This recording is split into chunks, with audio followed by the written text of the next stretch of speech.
একেবারে কোনো রকম মশলা ছাড়া শুধুমাত্র বড়ি আর টমেটো দিয়ে পুকুরের ট্যাংরা মাছের পাতলা ঝোলের রেসিপি আজকে আপনাদের জন্য এনেছি। এই ঝোলে কোনো লঙ্কা গুঁড়ো ব্যবহার করা হয়নি, শুধুমাত্র কাঁচা লঙ্কা দিয়েই এই পাতলা ঝোলটি রান্না করা হয়েছে। নমস্কার, আমি শ্রীপর্ণা। অমৃতকুম্ভ চ্যানেলে আপনাদের সবাইকে স্বাগত জানিয়ে আজকের রেসিপি শুরু করছি। প্রথমে ট্যাংরা মাছগুলোকে নুন দিয়ে পরিষ্কার করে নেব। নুন মাখিয়ে কিছুক্ষণ রাখার পরে কচলে ধুয়ে নেওয়ার পর এরকম ধপধপে পরিষ্কার হয়ে গেছে। এবারে এতে নুন আর হলুদ দিয়ে মাখিয়ে 10 মিনিটের জন্য ম্যারিনেট করে রাখছি। মাছে নুন হলুদ মাখিয়ে রেখে গ্যাসে একটা কড়াই বসিয়ে তাতে সর্ষের তেল গরম করতে দিয়েছি। তেলটা গরম হয়ে গেলে বেশ কয়েকটা বড়ি এর মধ্যে দিয়ে দিচ্ছি। নাড়াচাড়া করে বড়িগুলো সোনালি রং করে ভেজে নেব। সোনালি রঙের বড়িগুলো তুলে রাখছি একটা পাত্রে। তারপর ওই কড়াইতে আরও কিছুটা সর্ষের তেল দিয়ে গরম করে নিচ্ছি। তেলটা খুব ভালো মতো গরম হলে ট্যাংরা মাছগুলো ভেজে নিচ্ছি। মাছগুলোর এক পাশ ভাজা হয়ে গেলে অন্য পাশ উল্টে দিচ্ছি ভাজার জন্য। কিছু কিছু মাছের পেটে ডিম আছে, তাই মাছগুলোকে এরকম সোজাভাবে করে পেটের দিকটাও ভেজে নিচ্ছি। প্রথম ব্যাচের মাছগুলো ভেজে নিয়ে তুলে রেখে দিয়ে ওই কড়াইতে আবার একটু তেল দিয়ে পরের ব্যাচের মাছগুলো ভেজে নিচ্ছি। সমস্ত মাছগুলো ভাজা হয়ে গেলে তুলে রেখে দেওয়ার পরে খুব সামান্য পরিমাণ তেল দিয়ে 1 চামচ কালো জিরে দিয়ে দিলাম।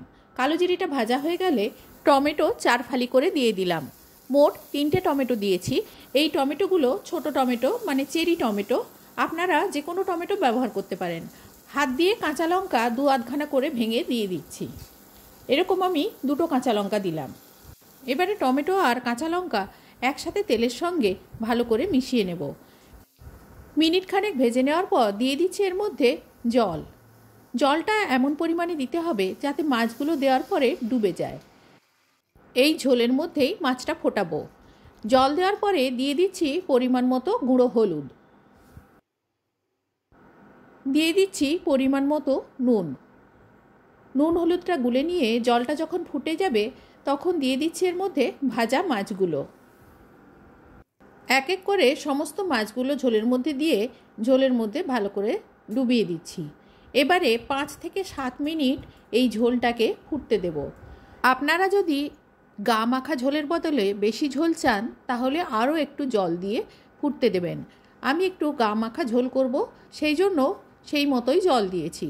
5-7 মিনিট ফুটিয়ে নেওয়ার পর ভেজে রাখা বড়িগুলো এর মধ্যে দিয়ে আর মিনিট খানেক ফুটিয়ে নেব। তারপর গ্যাসটা অফ করে দিচ্ছি। আমি এই ঝোলে কোনো জিরে গুঁড়ো, ধনে গুঁড়ো, লঙ্কা গুঁড়ো কিছুই দিলাম না। না আছে কোনো আদা বাটা, শুধুমাত্র টমেটো বড়ি দিয়ে এই ঝোল। ঝোলটা প্লেটে ঢেলে ওপরে একটা চেরা পাকা লঙ্কা দিয়ে পরিবেশন করে দেখাচ্ছি। আজ এই পর্যন্ত। সবাই ভালো থাকবেন। ধন্যবাদ।